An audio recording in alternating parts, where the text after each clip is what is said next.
कल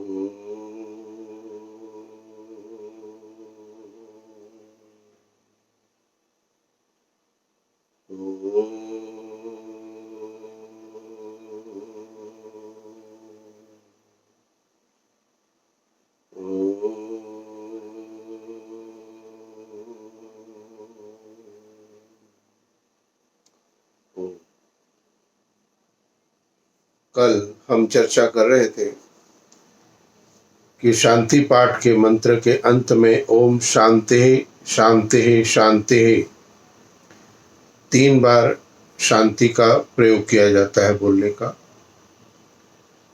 तो ये 3 बार शांति बोलने का प्रयोजन क्या है? तो कल संदर्भ में थोड़ा सा मैंने आपको बताया था कि 3 बार शांति बोलने का 3 प्रकार के दुख हमें जीवन में प्राप्त न हो। तो कल चर्चा की थी आध्यात्मिक दुख की। तो ये 3 प्रकार के जो दुख है जिससे प्रत्येक व्यक्ति निवृत्ति चाहता है, और यदि आप अपने जीवन के अंदर में ये विचार करते हैं कि ये 3 प्रकार के दुख हमारे जीवन में प्राप्त न हो, तो इनके ऊपर हमें कार्य करना पड़ेगा जिससे ये हमें प्राप्त न हो। ईश्वर केवल व्यवस्था देता है और कर्म फल के अनुसार हमें सुख या दुख प्राप्त होते हैं। तो 3 बार शांति बोलने का जो प्रयोजन था, प्रथम प्रकार की शांति थी आध्यात्मिक शांति, जो कि हम अपने स्वयं के अपने अंदर से उत्पन्न करते हैं, जिसके अंतर्गत काम होता है, क्रोध होता है, लोभ होता है, मोह होता है, ईर्ष्या होती है, द्वेष होता है, अहंकार होता है। ये कहीं बाहर से हमें प्राप्त नहीं होता है। तो काम, क्रोध, लोभ, मोह, ईर्ष्या, द्वेष और अहंकार हमें बाहर से प्राप्त नहीं होता है, अपितु ये हमारे अंदर से स्वयं से उत्पन्न होता है।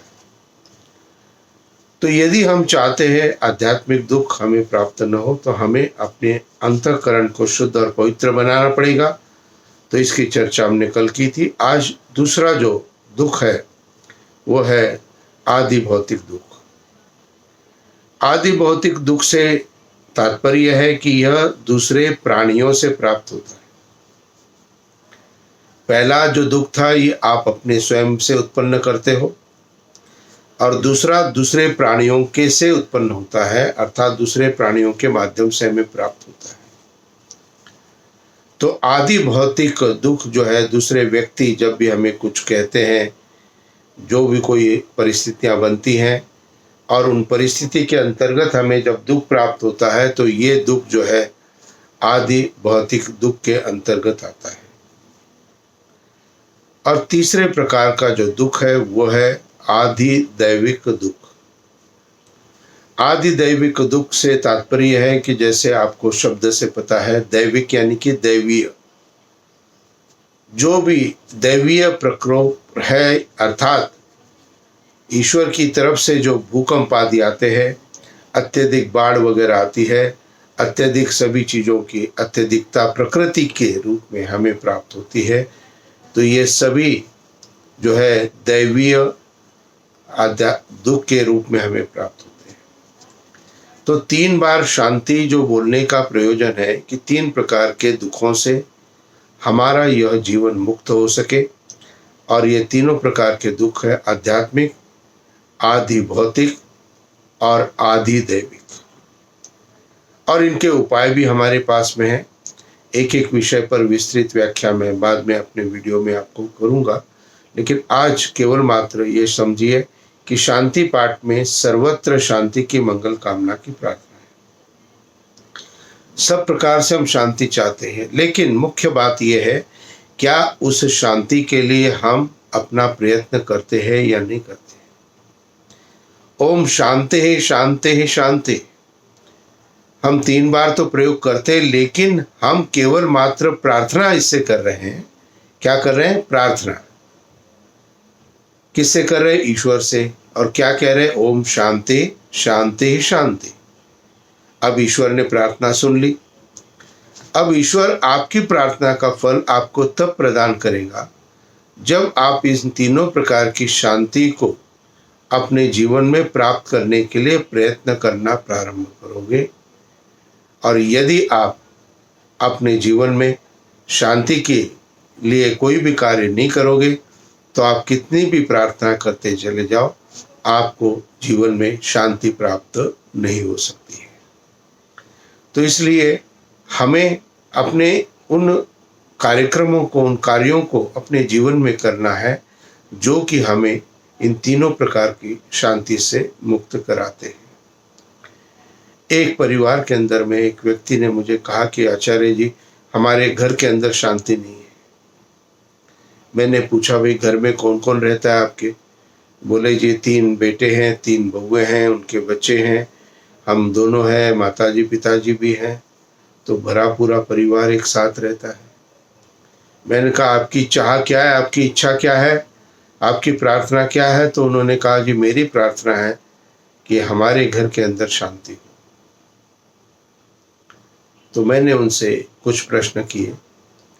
मैंने कहा एक बात बताइए, आपके घर का अंदर का वातावरण में आपकी स्थिति क्या है? क्या घर में किसी से चर्चा करते हो तो आप बहुत ज्यादा जोर से बोलते हो क्या?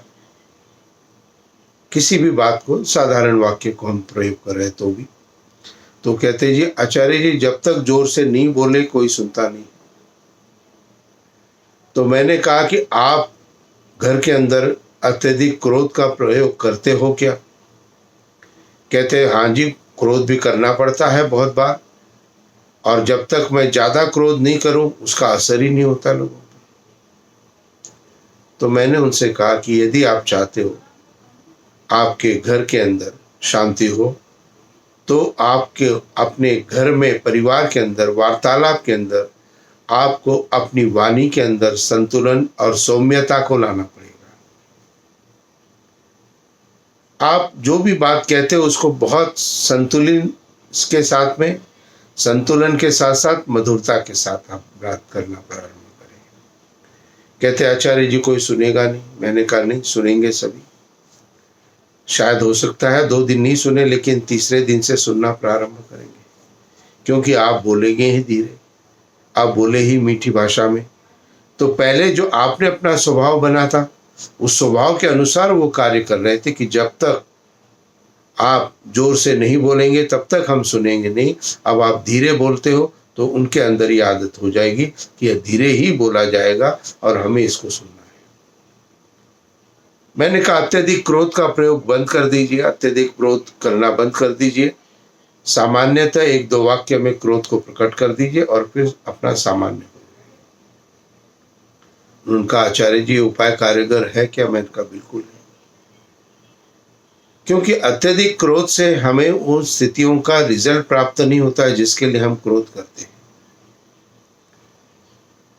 इसलिए हमें दूसरे इन तरीकों को अपनाना पड़ेगा, और उन तरीकों के अंतर्गत यदि हम अपने जीवन में सुख, शांति और आनंद को चाहते हैं तो हमें अपने जीवन के अंदर अपने आप को उन परिस्थितियों से आगे बढ़कर के हमें जीवन में चलना पड़ेगा और अपने अंदर, वाणी के अंदर सौम्यता लाना पड़ेगा।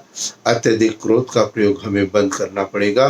क्यों? क्योंकि जो इच्छा हमारी है, जिस बात को हम चाहते हैं, जिस चीज को हम चाहते हैं, उसके लिए हम स्वयं भी प्रार्थना कर रहे हैं। मेरे पिछले वीडियो आपने देखे होंगे प्रार्थना का, तो उसके अंदर एक बात मैंने आवश्यक रूप से कही है कि ईश्वर उसकी प्रार्थना को सफल बनाता है जो उसके लिए पुरुषार्थ करता है। यह शास्त्र वचन है। अब हम अपने जीवन में कितना उन बातों के लिए प्रयत्न कर रहे हैं जिसकी चाह हमको है। तो इसीलिए यदि आप चाहते हैं दुखों से निवृत्त होना तो अपने कर्म पर विशेष ध्यान देना प्रारंभ करें, और इससे जो ओम शांति शांति शांति की जो प्रार्थना आप कर रहे हो उस प्रार्थना से आपको लाभ होना प्राप्त हो जाएगा। और ऐसा नहीं है कि परिस्थितियां सब बदल जाएंगी, ऐसा भी नहीं है कि घर के लोग बदल जाएंगे, ऐसा भी नहीं है कि घर के लोगों की अपना तरीका बदल जाएगा। तो बदल क्या जाएगा? आप स्वयं बदलना प्रारंभ हो रहे हो। और ये उस प्रार्थना के लिए किए गए कार्य का आपके लिए फल है। अब आप स्वयं बदलना प्रारंभ हो गए। पहले आप प्रयत्न कर रहे थे दूसरे को बदलना, लेकिन जिस क्षण आपने अपने आप को बदलना प्रारंभ कर दिया, समझ लीजिए आपको शांति की प्राप्ति होनी प्रारंभ हो गई। तो इसीलिए हम अपने कर्तव्यों पे, अपने कर्मों पर विशेष ध्यान दें और इन तीनों प्रकार के दुख जो है हम सबके जीवन में नहीं होने चाहिए, उसके उपाय भी बता दिए गए हैं और उन उपायों पर विस्तृत चर्चा आगे आने वाली वीडियो में मैं करूंगा आपसे कि उनके उपाय क्या क्या है जिनसे हम आध्यात्मिक दुख को दूर कर सकते हैं, वो उपाय क्या है जिनसे हम आदि भौतिक अर्थात दूसरे व्यक्तियों के द्वारा जो हमें दुख मिलते हैं उससे हम दूर कर सकते हैं, और वो क्या चीज़ें हैं जिससे हम दैवीय प्रकोप के अंतर्गत हम उन दुखों को दूर कर सकते हैं। तो 3 प्रकार की शांति का प्रयोजन केवल मात्र 3 प्रकार के दुखों से निवृत्ति से था। तो इसलिए शांति पाठ का मंत्र ओम द्यौ शांतिरंतरिक्षम शांति पृथ्वी, ये मंत्र जब हम पूर्ण करते हैं तो अंत में कहते ओम शांति शांति शांति।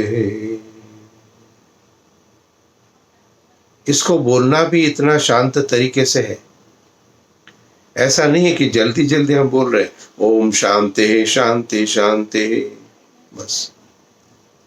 देखिए, प्रत्येक प्रक्रिया को करने का, कहने का तरीका अपना अपना है, इसलिए थोड़ा सा हो सकता है 10 सेकंड आपके ज़्यादा लगे, हो सकता है 20 सेकंड आपके ज़्यादा लगे, इसलिए सौम्यता के साथ में शांति की प्रार्थना आप नित्य प्रति उस परम पिता परमात्मा से करें, और उस शांति की प्रार्थना से फिर हमारे अंदर उस शांति की प्राप्ति के लिए क्या क्या उपाय मुझे करने हैं, उस उपायों के प्रति मेरा ध्यान जाएगा और मैं उन उपायों को करना प्रारंभ करूंगा। और जिस क्षण से मैं अपने उपाय को दूर करने का प्रयत्न का संकल्प यदि हम लेंगे और करना प्रारंभ करेंगे, धीरे धीरे हमारे अंदर शांति की व्यवस्था कायम होती चली जाएगी। बहुधा आप घर के अंदर वार्तालाप में अपने परिवार के संदर्भ के अंतर्गत किसी से कोई चर्चाएं जब करते हैं, वातावरण कलुषित हो जाता है, दूषित हो जाता है, और आप यदि विचार करें उस पूरे प्रकरण के ऊपर, तो आपको लगता है हमेशा कि मैं यहाँ पर यदि रुक जाता, ये बात यदि मैं नहीं कहता, इस चीज का मैं आगे तक नहीं बढ़ता, तो शायद ये अशांति प्राप्त नहीं होती। इसलिए दूसरे को कितना भी हम सुधारने का प्रयत्न करें, उसका अपना एक स्वभाव होता है, हर व्यक्ति का अपना एक स्वभाव होता है, और उस स्वभाव के दायित्व के अंदर में उसका बंधन होता है। इसलिए हमें अपने ऊपर कार्य करने में ज़्यादा सुविधा प्राप्त होगी, इसलिए हम अपने ऊपर कार्य करना प्रारंभ करें, और जो दूसरे हैं उनकी व्यवस्था अपने आप आपके प्रतिरूप, आपके जैसा आप करते हो उसके अनुसार बननी प्रारंभ हो जाएगी। तो धीरे धीरे क्या होगी, जो व्यवस्था आपने अपनी यदि सुधारनी प्राप्त कर दी, तो आपके जो विपरीत जो भी है, अगेंस्ट जो भी है वो अपनी व्यवस्था को देखना और समझना प्रारंभ करेगा, अपनी कमी को, अपनी गलती को अनुभव करना प्रारंभ करेगा। और यदि हम उसकी गलती कमी को अधिक बार बोल करके बार हम उसको समझाने का प्रयत्न करेंगे, तो वो रिजिड हो जाएगा, अर्थात दृढ़ हो जाएगा और अपनी गलती मानने को तैयार नहीं होगा। और किसी भी गलती को मानने को तैयार न होने के लिए आप यदि कहें किसी भी बात के ऊपर, तो आप स्वयं भी 20 एग्जाम्पल्स दे सकते हैं। यही व्यक्ति तो अगला व्यक्ति भी कर रहा है। तो निश्चित रूप से हमें अपने ऊपर नियंत्रण करना है, हमें स्वयं को अपनी स्थिति के अनुसार कार्य को देखना है, और अपनी स्थिति के अनुसार जब हम कार्य को देखेंगे, जब हम अपने चिंतन को प्रारंभ करेंगे, तो हमें अपने जीवन में सुख, शांति और आनंद की प्राप्ति होगी। तो परमपिता परमात्मा से प्रार्थना है कि आप ईश्वर से हमेशा जो भी कुछ प्रार्थना करते हो वो प्रार्थना आपकी सिद्ध होती रहे। जिन्होंने मेरे चैनल को सब्सक्राइब किया है उनको मेरा आशीर्वाद निरंतर प्राप्त होता रहेगा, और बाकी भी आपने यदि नहीं किया है किसी भी कारणवश सब्सक्राइब, तो लाल बटन सब्सक्राइब का आप जरूर दबा दें, जिससे YouTube पर आपको मेरे प्रवचन रेगुलर मिलते रहेंगे। आपको अधिक सर्च करने की या देखने की आवश्यकता नहीं पड़ेगी। व्हाट्सएप मैसेजेस अब भेजना मैंने बंद कर दिया है। व्हाट्सएप पर मैंने वीडियो अपनी भेजने बंद कर दी है।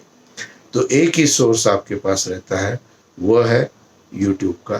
तो आप डायरेक्टली YouTube के ऊपर मेरे इस लिंक को, मेरे प्रवचनों को देखना प्रारंभ करें। आप यदि मेरे लिंक को देखना चाहते हैं तो आप डेली प्रवचन भी लिख दें YouTube पर, आपको मैं प्राप्त हो जाऊंगा। आप डेली उपदेश भी आप लिख दीजिए तो भी मैं प्राप्त हो जाऊंगा। और जो मैंने नाम का जो मेरे लिंक है वो करेक्ट स्पेलिंग के साथ यदि आप फीड करेंगे तो आपको भी मैं प्राप्त हो जाऊंगा। सब्सक्राइब जरूर करें, इसलिए बार बार आपको हो सकता है कोई वीडियो आपको या आपके परिवार के लिए लाभदायक हो सके। तो आपके लिए ईश्वर से प्रार्थना करता हूँ। इति ओम शांति शांति शांति।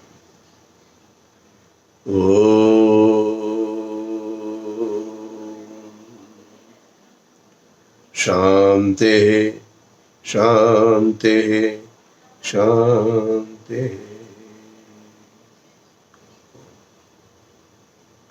नमस्ते जी।